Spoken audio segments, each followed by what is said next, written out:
Perfecto, muchísimas gracias. Gracias. Vámonos, Noemí. Con su permiso, Presidenta.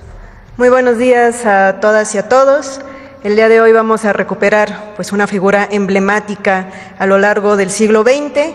Estamos hablando de Elvia Carrillo Puerto, mejor conocida como la Monja Roja del Mayab, quien durante pues todo siglo XX pues puso a debate público el sufragio de las mujeres, el control de la natalidad y sobre todo una educación mixta y laica. Conozcamos más sobre por qué le pusieron el mote de la Monja Roja del Mayab. La yucateca Elvia Carrillo Puerto fue una feminista revolucionaria y socialista que tuvo un papel trascendental en la historia del feminismo mexicano. Nació en la localidad de Motul en 1881, en una región en la que se vivieron con crudeza los estragos de la política económica porfirista. Allí se desarrolló la industria del enequén, cuyo sostén fue la explotación inhumana de la mano de obra, mayoritariamente indígena. Elvia, que había nacido en una familia de la clase media yucateca, convivió con la injusticia y poco a poco desarrolló una aguda conciencia social. A diferencia de la mayoría de las mujeres de la época, tuvo acceso a las letras y al estudio. Se formó en una escuela de avanzada, el Instituto Literario de Niñas, fundado por Rita Cetina Gutiérrez, una educadora y poetisa editora de la revista La Siempre Viva, que introdujo el feminismo entre sus alumnas y consideraba a la educación como una vía de emancipación para las mujeres. Su primer acercamiento a la vida política y a la organización social fue a inicios del siglo XX, cuando se opuso valientemente a la explotación en la industria enequenera. Participó en la campaña maderista y apoyó las pequeñas insurrecciones campesinas en el estado, que fueron reprimidas por el Ejército Federal. En 1915 ascendió al poder en Yucatán el revolucionario constitucionalista Salvador Alvarado, quien impulsó una política progresista y, entre otras cosas, promovió la organización de las mujeres.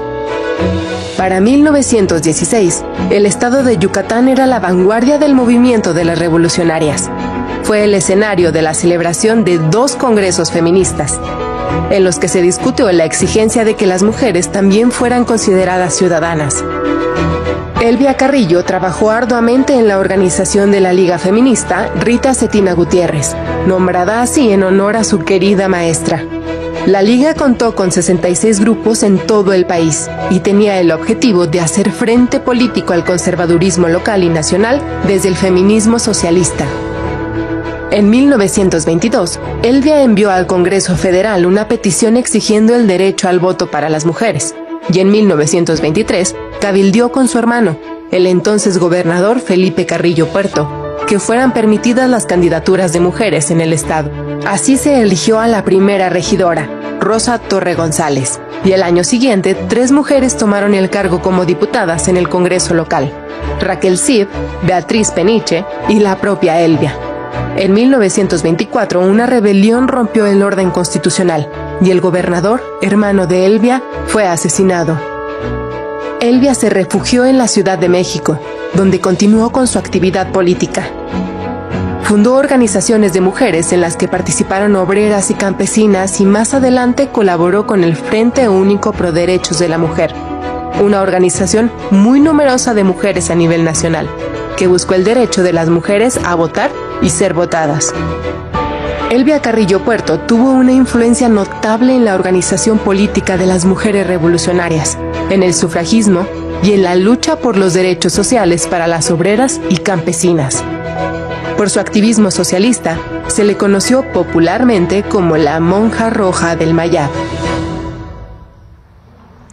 A través de la figura de Elvia Carrillo Puerto podemos destacar 3 temas fundamentales. El principal, Rita Cetina Gutiérrez, esta gran maestra de finales del siglo XIX que tuvo una importante influencia en las mujeres yucatecas que después llevaron el feminismo y la lucha por las mujeres hacia otras partes de nuestro país. También destacar en Yucatán, en Mérida, la celebración de estos primeros congresos feministas que también se desarrollaron en el mes de enero de 1916 16, cuando se estaba llevando a cabo la revolución en nuestro país, las mujeres también estaban encabezando su propia revolución, su propia sistema de transformación, y bueno, destacar que en estos congresos feministas una participación de más de 600 maestras del estado de Yucatán, también muy presentes siempre en las revoluciones de nuestro país y en las propias luchas. Y bueno, también otro tema muy importante son nuestras primeras diputadas, Elvia Carrillo Puerto en 1923,